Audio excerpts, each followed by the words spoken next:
Counselling sessions और इस बारे में बात होने की बहुत जरूरत है कि जिस स्कूल में बच्चा जा रहा है वो स्कूल में उसको खेलने के लिए इनफ स्पेस है क्या। बहुत ज्यादा तेजी से चेंजेस आ रहे हैं, बच्चे से रिलेटेड कुछ भी है तो आप आके 1 to 1 बात करिए। ये खाना नहीं खाता और आप फोन की स्क्रीन दे देते हो, और उसके बाद यही बच्चा जब धीरे धीरे बड़ा होता है तो आपको लगता है ये क्यों गैजेट्स के बिना नहीं रहता। तो कहाँ पर आपको गिव अप करना है और कहाँ पर थोड़ा सा बच्चे को लिबर्टी देनी है, अगर आप उसका बैलेंस करोगे तो मुझे नहीं लगता इतना बड़ा प्रॉब्लम है ये। एक अच्छे शेड्यूल के साथ और घर की एक हेल्दी लाइफस्टाइल के साथ ये सॉल्व हो जाता है।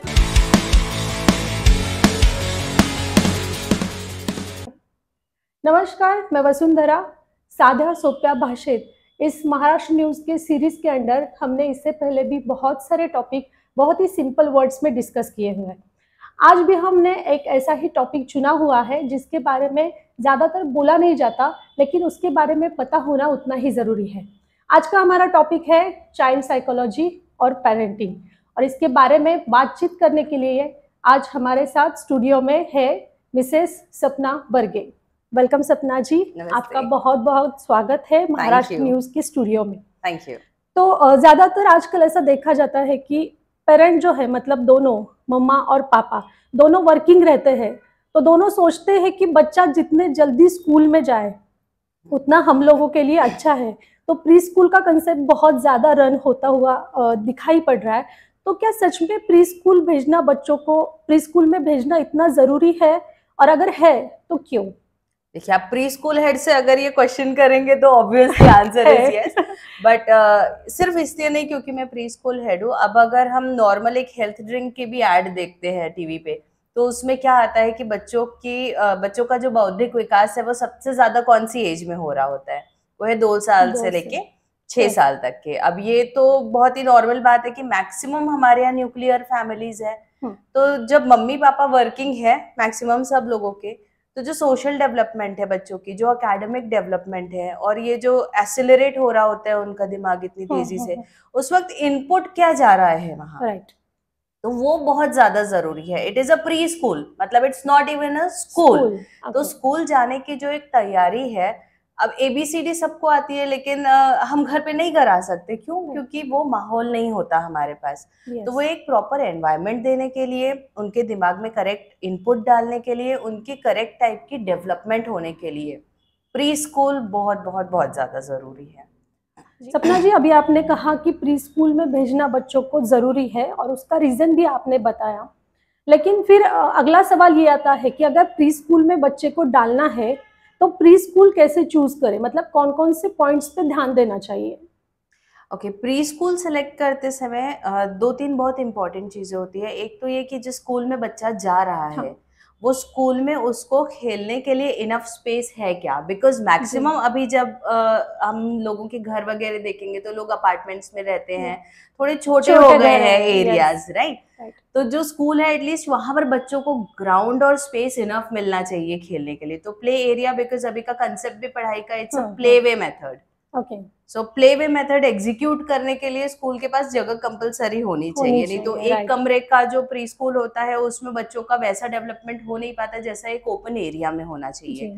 दूसरा ये कि जो टीचर्स है प्री स्कूल के, वो टीचर्स ट्रेंड है क्या। आपको पता होगा अर्ली चाइल्डहुड केयर एजुकेशन का जो पूरा कोर्स होता है, ये बहुत जरूरी है कि सारे टीचर्स ने, और वो स्कूल जो रन कर रहे हैं वहां के हेड्स को उन सारी चीजों के बारे में अपडेटेड जानकारी हो, क्योंकि इसमें बहुत बहुत ज्यादा तेजी से चेंजेस आ रहे हैं। हर 2-3 साल में कुछ नया सिलेबस आता है, कुछ नया पोर्शन आता है।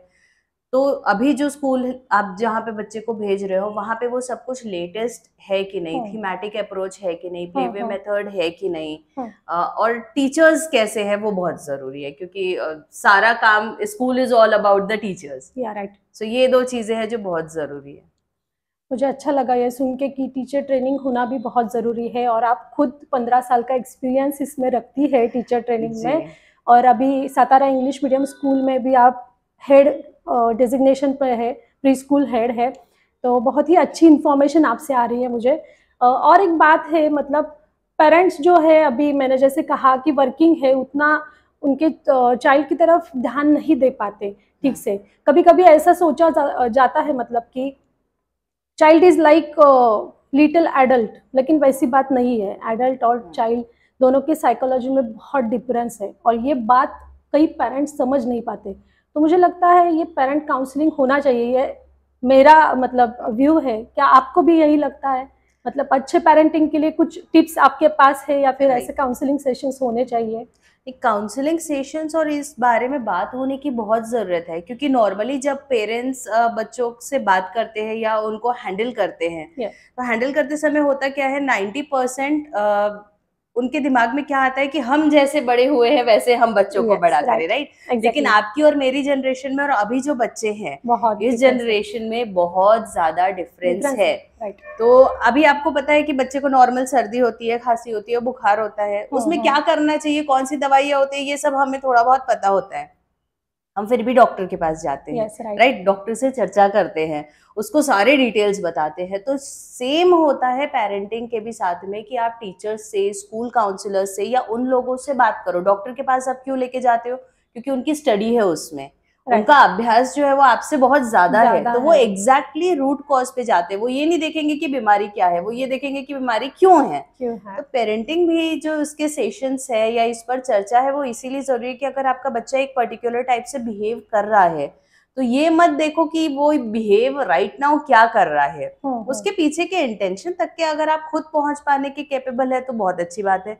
लेकिन अगर नहीं है तो definitely take a help, speak to people जिनके पास इसकी स्टडी है, जिन्होंने इसके बारे में बहुत रीड आउट किया हुआ है, इस पे वर्क किया हुआ है, जो आपके बच्चे जैसे सैकड़ों बच्चों के बीच में रहे हुए हैं सालों साल, तो बच्चे के बिहेवियर का रीजन आपके जल्दी समझ में आएगा, और आपको जो भी उसमें रेक्टिफिकेशन करने हैं या चेंजेस आपके एक्सपेक्टेशन के हिसाब से करने हैं, वो लाना आसान हो जाएगा for the betterment of the child. Okay, तो क्या फिर आपके स्कूल में ऐसे सेशंस होते हैं पेरेंट के लिए? हाँ, सेशंस होते हैं बच्चों के लिए, पेरेंट्स के लिए, सबके लिए होते हैं। बच्चों के लिए भी अलग होते हैं कि हम उनको गुड मैनर्स और ये सब कुछ तो क्लासेस में सिखाते ही हैं।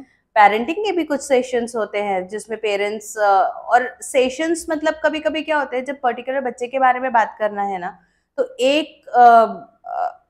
एक कॉमन सेशन करते समय बहुत बार पेरेंट्स सामने नहीं आ पाते। बट ऐसा नहीं है हमारे स्कूल में। मुझे लगता है हर एक स्कूल में अभी सारे टीचर्स और मैनेजमेंट के लोग, they are so aware and they are very open to it, कि अगर बच्चे से रिलेटेड कुछ भी है तो आप आके 1-to-1 बात करिए। हाँ, तो पेरेंट का भी उतना रिस्पॉन्स है क्या इस बात के लिए? मतलब बहुत अनफॉर्चुनेट है ये, लेकिन पेरेंट्स को बहुत अवेयर होने की जरूरत है, बहुत ज्यादा अवेयर होने की जरूरत है, कि उतना रिस्पॉन्स है नहीं। आप पेरेंट्स मीटिंग के भी चार्ट्स अगर देखेंगे तो मैं आपको बताती हूँ कि आप शॉक हो जाएंगे कि 100 में से 60%, 70% भी अगर है और वो 30% बच्चे भी छूट रहे हैं, तो it's a very bad loss. कि बहुत सारे पेरेंट्स ऐसे जिनको ये उतना इम्पोर्टेंट नहीं लगता, उनको लगता है क्या है, बड़ा हो जाएगा तो कर लेगा, और उसकी वजह से बच्चों में जो चीजें नर्चर होनी चाहिए ना करेक्ट तरीके से, वो हो नहीं पाती है, वो एज ग्रुप में नहीं हो रही है, एज ग्रुप में नहीं हो रही तो मुझे लगता है यही एक रीजन है। मतलब आप अभी जो कह रही है कि पेरेंट्स उतना रिस्पॉन्स नहीं दे रहे, तो अगला जो मेरा सवाल है शायद उसका रीजन यही है कि मोबाइल फोन जो बच्चों के हाथ में ज्यादा आ रहा है, शायद उसके पीछे यही रीजन है कि चलो कुछ बात नहीं, थोड़ी देर के लिए दे देते हैं तो बाद में शांत हो जाएगा, रोना उसका रुक जाएगा, तो ठीक है मोबाइल फोन देना चाहिए या नहीं देना चाहिए? दे दो। देखिए, टेक्नोलॉजी से बच्चों को पूरी तरह से दूर रखना ये प्रैक्टिकली इम्पॉसिबल है अभी की डेट में, और मोबाइल से बच्चों को दूर करना उतना ही आसान और उतना ही मुश्किल है जितना आसान और मुश्किल ये बड़ों के लिए है, राइट? तो प्रॉब्लम क्या है? प्रॉब्लम ये नहीं है कि बच्चा मोबाइल स्क्रीन पे या किसी भी गैजेट के साथ ज्यादा टाइम स्पेंड कर रहा है। अगेन मैंने जो रूट कॉज की बात की थी, प्रॉब्लम ये है कि बच्चा ये क्यों कर रहा है।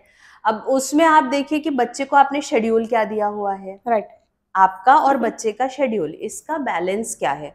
मोस्टली जब पेरेंट्स मुझसे ये पूछते हैं कि मैम ये बहुत ज्यादा फोन देखता है, हम क्या करें, तो मैं कहती हूँ पहले आप भी थोड़ा सा फोन छोड़ो, कम करो। हाँ, तो पेरेंट करेक्ट बनने के लिए हम अगर इतने छोटे बच्चों को बोलेंगे तुम बैठो, तुम पढ़ो, तुम ये करो, दे आर नॉट इंटरेस्टेड। वो सीखते कैसे हैं? उनको दो चीज नेचुरली आती है, एक तो है प्ले, खेल, और दूसरा है इमिटेशन। मतलब कॉपी करना, मंकीज जैसे होते हैं ना, तो राइट। थोड़े से बच्चे वैसे होते हैं, तो वो खेलते भी हैं और कॉपी भी करते हैं। जैसे आपको ये नहीं सिखाना पड़ेगा कि चप्पल निकाल के घर में जाओ, वो आपको देखते हैं वैसा आपको करते या हुए, वो खुद सीख वही सीख जाते हैं, जाते वो हैं। दूसरे के घर पे भी वैसे ही करते हैं।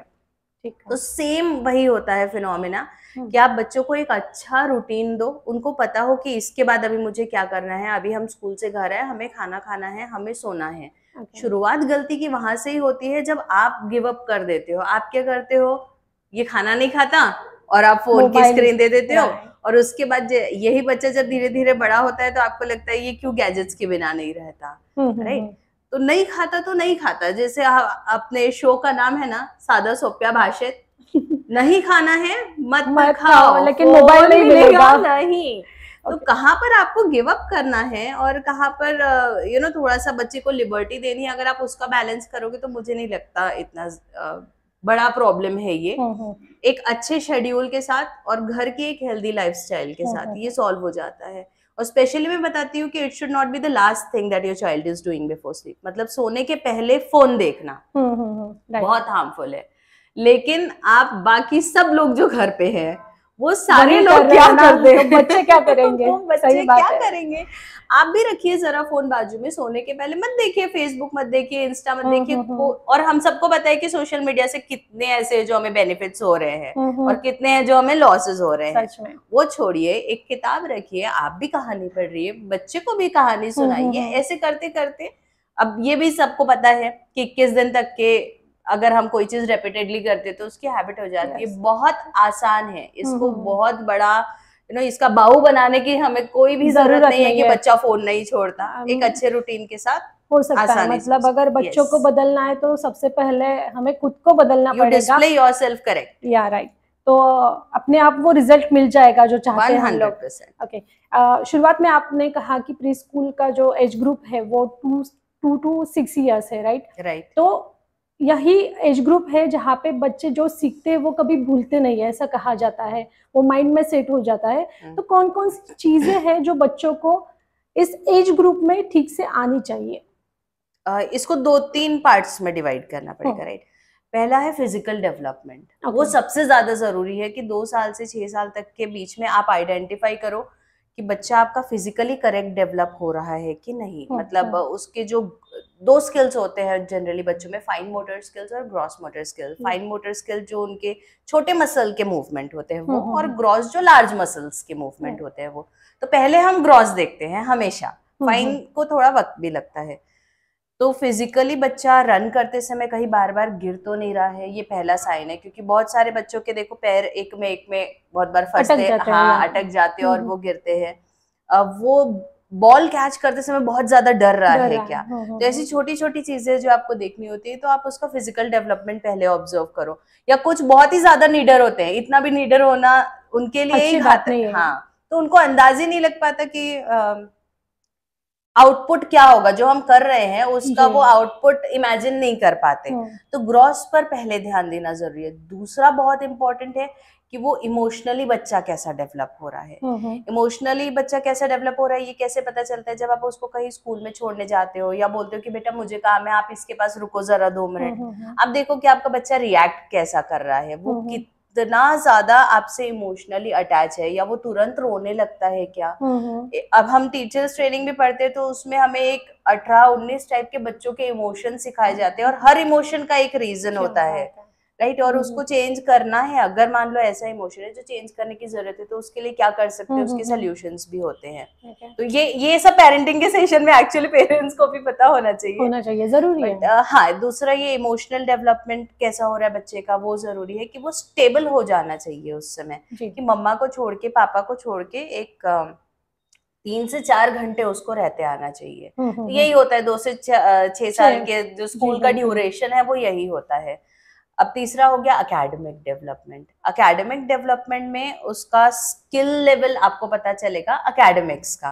स्पोर्ट्स का तो फिजिकल में आपको पता चल जाएगा। एकेडमिक का आपको पढ़ाई से कैसा है, पेंसिल कैसा होल्ड करता है, ए आता है क्या। तो 2 से 6 साल की उम्र में थोड़ा डिले होके या थोड़ा जल्दी बच्चे को स्मॉल सेंटेंसेस लिखते आ जाने चाहिए according to preschool norms, वो जम जाना चाहिए, उनका आइडेंटिफिकेशन क्लियर होना चाहिए और उनका लैंग्वेज सेट होना चाहिए। कभी कभी बच्चों का होता है कि थोड़ा सा स्पीच डिले होता है, कोई कोई नेचुरली ही देर से बोलता है, तो वो नर्सरी एलकेजी की एज में वो फाइंड आउट हो जाता है कि बच्चा ये है जो बाकी बच्चों के कंपैरिजन में थोड़ा देर से बोल रहा है। उसमें कोई बहुत बड़ी बात नहीं, अभी उसके भी है, स्पीच थेरेपिस्ट होते हैं, वो सारे सोल्यूशंस है, बट वही है कि आइडेंटिफाई आपको कर लेना चाहिए। तो फिजिकल, इमोशनल, सोशल, ये 3 चीजों को आप देखिए, और एकेडमिक, ये तीनों चारों चीजें कैसे स्टेबल है, ये 4 चीजें होनी चाहिए 6 साल। इन पे ध्यान मतलब पेरेंट ने भी रखना चाहिए और टीचर से भी इस बारे में ही बात करनी चाहिए, उसके बारे में ही काउंसलिंग लेना जरूरी है मतलब। और होता क्या है ना, सॉरी मैं आपको इंटरप्ट कर रही हूँ, कि जब पेरेंट्स आते हैं ना मीटिंग में भी, जब वो बच्चों के बारे में बात करते हैं, रिजल्ट छोड़ के और कोई बात ही नहीं होती है। और मुझे सच में बहुत दुख होता है कि आप हमसे ये पूछो कि बच्चा क्लास में बिहेव कैसे कर रहा है। जी बिल्कुल, राइट। अभी जरूरी है क्या कि सबके सब 100 में 100% लेके आएंगे, ऐसा होता नहीं है। और प्री स्कूल में इतना ज्यादा बच्चों के पढ़ाई को लेके हमें पैरानॉइड होने की भी बिल्कुल जरूरत नहीं है। तो जो अदर डेवलपमेंट्स है ना, उसके बारे में सच में पेरेंट्स को पता ही नहीं होता। हम कभी कभी बताते हैं कि देखो आपका बच्चा ना डांस में बहुत अच्छा है, आप लगाओ इसको डांस क्लास। और दूसरा सबसे बड़ा गड़बड़ पेरेंट्स कहा करते हैं जब वो बोलते हैं कि बड़ा हो जाएगा तब अच्छे स्कूल में भेजेंगे। एक तो अच्छा स्कूल और बुरा स्कूल ऐसा कुछ नहीं होता, सारे स्कूल बहुत अच्छे होते हैं, राइट। तो वहां पर क्या होता है कि आप जितनी कम एज में उनको जितना चैलेंजिंग चीजें दे दोगे, उनका लर्निंग का मतलब, मुझे लगता है आप कुछ डिफिकल्ट पोर्शन दो और उनको 10 में से 6 मिले, ये बेहतर है कि अगर आप उनको कुछ बहुत ही आसान दे दो और उनको 10 आउट ऑफ 10 मिल जाए। राइट, बिल्कुल सही बात है। तो मुझे लगता है इसीलिए मतलब वो पेरेंट का जो काउंसलिंग है जो हमने अभी कहा, तो पहले पेरेंट को पता होना चाहिए कि स्कूल में जाके क्या पूछना है, ऑफ कोर्स, राइट। तो तभी उनको पता चलेगा, अरे ये भी जानना जरूरी है। और इसीलिए आज हमने ये सब्जेक्ट चूज किया हुआ है, चाइल्ड साइकोलॉजी और पेरेंटिंग। यहाँ अभी तक की ये चीजें आई नहीं है, लेकिन अगर आप थोड़े मेट्रोज में जाएंगे ना, तो वहां जब प्री में बच्चों को आप छोड़ने के लिए जाते हैं, स्कूल में एडमिशन लेने जाते हैं, तो वहाँ पेरेंट्स के इंटरव्यू कंडक्ट होते हैं बच्चे से पहले। मेट्रो सिटीज में बहुत देखा जाता है, लेकिन ये होना भी जरूरी है। मतलब अभी जो बातचीत हम कर रहे हैं उसका रूट कॉज हम कहेंगे कि ये होना जरूरी है, बहुत जरूरी तभी है। फिर आगे जाके सब ठीक होगा। अभी जो आपने कहा कि बच्चों को ये चीजें आनी चाहिए, वो चीजें आनी चाहिए, ये सब है, लेकिन फिर भी कितना भी हम अच्छा सिखाए, अच्छे मैनर्स दे, फिर भी देखा जाता है कि 2.5 years to 3.5 years, ये जो 1 year का पीरियड होता है, उसमें बहुत जिद्दी हो जाते हैं बच्चे। तो उनकी जिद कैसे पूरी की जाए, या फिर कहाँ पे रुकना चाहिए, ऐसा मेरा सवाल है अभी।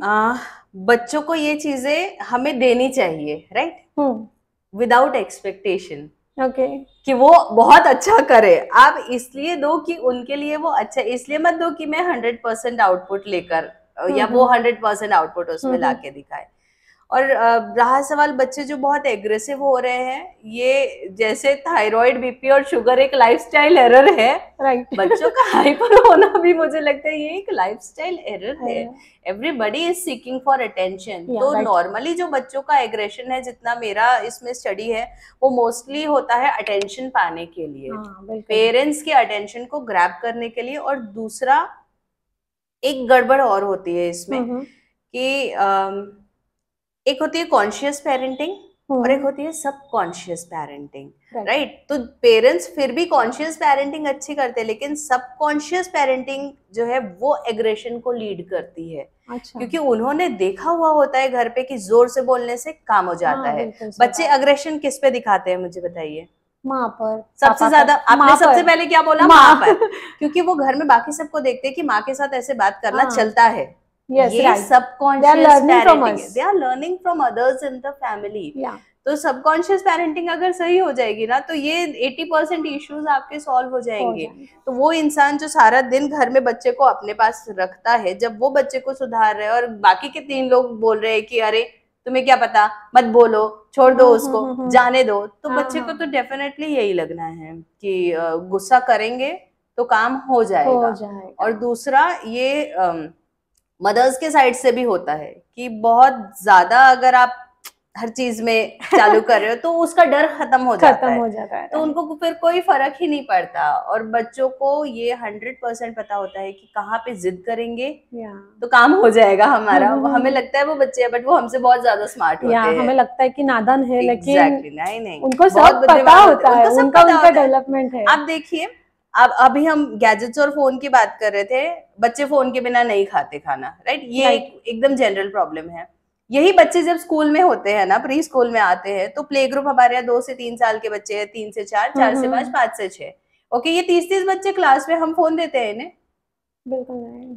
हम खिला रहे भी नहीं होते, हम उनको वही सिखाते हैं कि आपको कैसे खाना है। और वो 2 साल के बच्चों को भी पता होता है कि बैग से नैपकिन निकालना है, टिफिन रखना है, ऐसे खाना है। नहीं तो उन्हें पता होता है कि फिर हमें फाइनली तो करना तो यही पड़ेगा, चाहे हमने टीचर की बात सुन के करना पड़े या किसी भी तरीके से करना पड़े, तो वो करना सीख जाते हैं। ये माहौल शुरुआत से अगर घर पे होगा तो वो अग्रेसिव आपके साथ भी नहीं होंगे। लेकिन उनको पता है टीचर मुझे फोन की लिबर्टी नहीं दे सकती, मम्मी दे सकती है। जी बिल्कुल, राइट। और इसीलिए वो पूरा बात वहीं पे आती है कि चाइल्ड साइकोलॉजी वहीं पर आती है कि चाइल्ड साइकोलॉजी और पेरेंटिंग। एंड उनके सामने आपने शुरुआत में जो चीजें की है वही आपको लास्ट तक के मेंटेन रखना होगा। जी बिल्कुल। अगर आप शुरुआत में उनको बोलोगे कि छोड़ो जाने दो, ये तो चलता है, अभी तो छोटा है, और फिर बड़े होके आप चेंज करोगे तो वो एग्रेशन, ये जब टीनेजर्स में डेवलप होते हैं तो और ज्यादा हॉरिबल हो जाते हैं। जी बिल्कुल, राइट। तो बचपन से ही अगर आप कंट्रोल करोगे तो एंगर का इश्यू आएगा नहीं। और पेरेंटिंग, ये इसको मदर के साथ एसोसिएट करना बंद करने की जरूरत है। एक्चुअली ये पेरेंटिंग बहुत सही कही आपने। पेरेंटिंग मतलब माँ, ये कंसेप्ट बदलना चाहिए। कब बदलेगा? राइट। कि अगर फादर को उसने देखा है कि भाई मतलब पेपर पढ़ने के बाद वो वहीं पे रख रहे हैं, तो बच्चे से ये एक्सपेक्ट करना कि पढ़ाई करने के बाद वो जगह पे बुक रखे, ये गलत है। घर में वो सिर्फ एक ही इंसान को काम करते हुए देखते हैं, वो है मम्मी।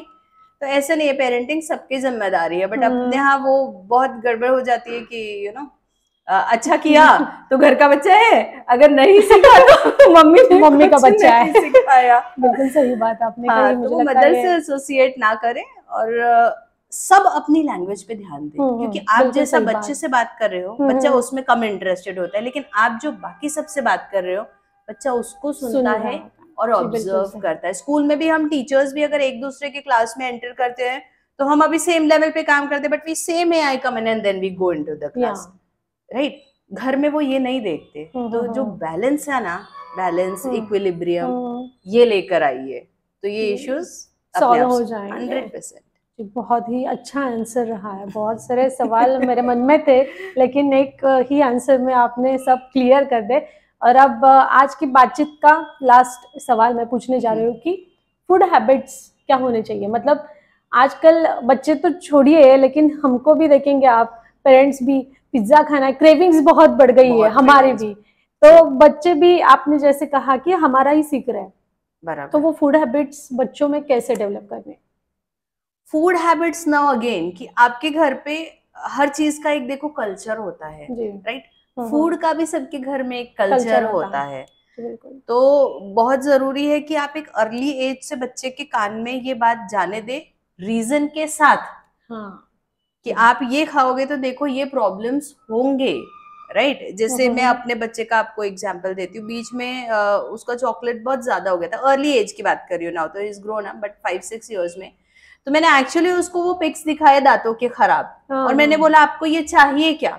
तो अब उसने छोड़ तो नहीं दी चॉकलेट, लेकिन बट कम हो गई। तो आप जब, और बच्चों से हमेशा सच बोलो, रीजन उनको करेक्ट बताओ। तो जब आप करेक्ट रीजन बताते हो तो बच्चे समझ जाते हैं। और फूड हैबिट्स का ऐसे है कि अगर बच्चा हाइपर है, 1-2 की पॉइंट्स बताती हूँ मैं। अगर बच्चा आपको ऑलरेडी आपको पता है कि बहुत हाइपर है, तो और आपको एक ऐसी जगह पे भेजना है जहां वो स्टेबल रहे, तो उसका कार्बोहाइड्रेट्स इनटेक देखो कितना हो रहा है। अगर बहुत ज्यादा मीठा, कार्बोहाइड्रेट, ग्लूकोज, ये भी खा लो, ये भी खा लो, ये भी खा लो, ऐसे ऐसे करने की जरूरत नहीं है। बच्चों की बॉडी में सब कुछ अपने आप भी बन रहा होता है। तो उसका इनटेक किस चीज का उसको ज्यादा जरूरी है और किस चीज का नहीं है, वो फाइंड आउट करिए। यहाँ पर एक गलती क्या होती है कि हम जो डिश में लेते हैं, हमें लगता है बच्चे ने ये सब खत्म करना चाहिए।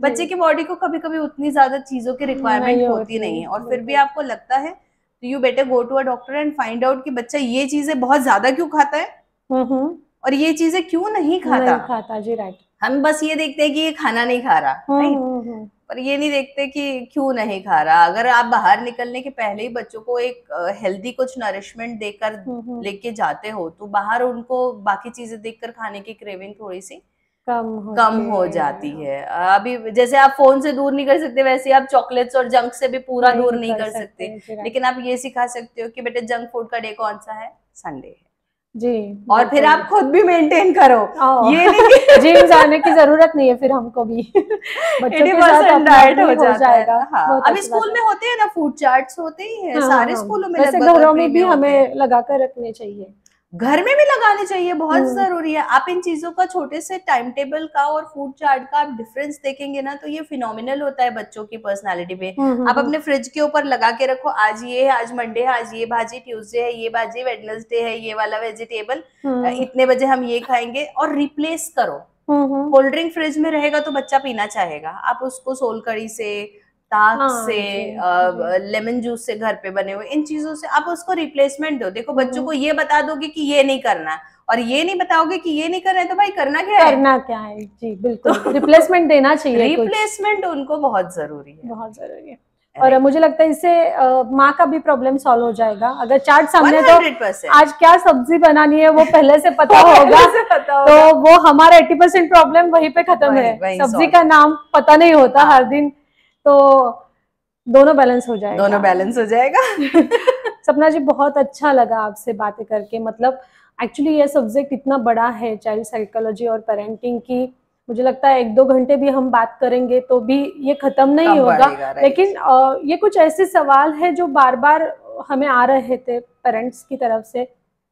कुछ बेसिक सवाल के ऊपर तो आप डिस्कस कीजिए, हमें ये जानना है। तो मुझे लगता है बहुत सारी चीज़ें आज के इस सेशन में कवर हो चुकी है। बहुत अच्छा लगा आपसे बात करके, और आप यहाँ पर आई, आपका बहुत बहुत धन्यवाद। और इसी के साथ आज का ये साध्या सोप्या भाषेत ये सीरीज़ का आज का ये टॉपिक चाइल्ड साइकोलॉजी और पेरेंटिंग यहाँ पे हम ख़त्म कर रहे हैं। बहुत बहुत धन्यवाद।